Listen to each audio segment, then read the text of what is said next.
I'm going to show you how we use store-bought cake mix to make anything but cakes or cupcakes. You're only limited by the number of cake mix flavors there are. So I had to do something with red velvet. I love, love, love red velvet desserts. Me too. So this is just, right? They're the best. You know, they've got that great color. This is just a red velvet cake mix. Goes straight into our stand mixer here.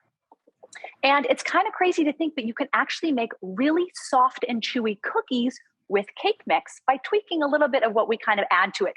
Just 3 other ingredients, 2 eggs going in, a little bit of vegetable oil, easy peasy, so easy. As my 3-year-old says, easy peasy lemon squeezy. So here we are. And then this we're just going to mix together until it starts to come together.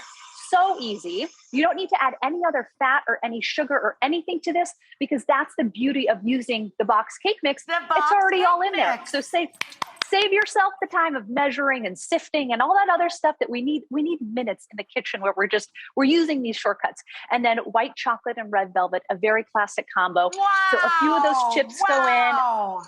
I know. Now here's the thing, Rach, we have to save some to dot on top of the cookies, which is my boys' favorite part. So I made a batch here. Now there's one trick. A lot of times I think you see in cookie recipes, it says to refrigerate the dough. And I think sometimes people think, I'm not going to do that. I don't have time for it. But it's actually a really critical thing to do because it re-solidifies that fat. It gets the dough to come together so that it doesn't melt and your cookies will actually keep their shape once they bake.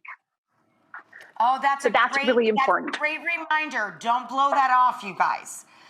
Exactly. I just love this, and I love using a scoop, so every cookie's the same, and it's so easy to put it on the tray, and it's so easy to know that they're all going to have the same cook time, right? Like shapes and sizes when you cook anything. Could not agree more. And you can stud these with a few of those extra white chocolate chips that you have left over. Then pop these into a 350-degree oven. Of course, I had to make a batch for you ahead of time, which I've got right here.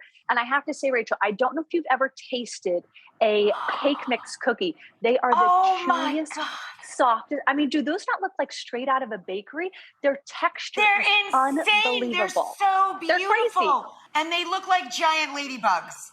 Oh exactly. My kids will love that. Perfect. From now on, we're going to call these the Rachael Ladybug cookies. I love it.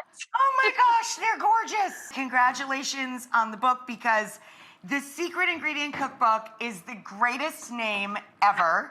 It's such a coming big from you, promise. I'll take it. Okay.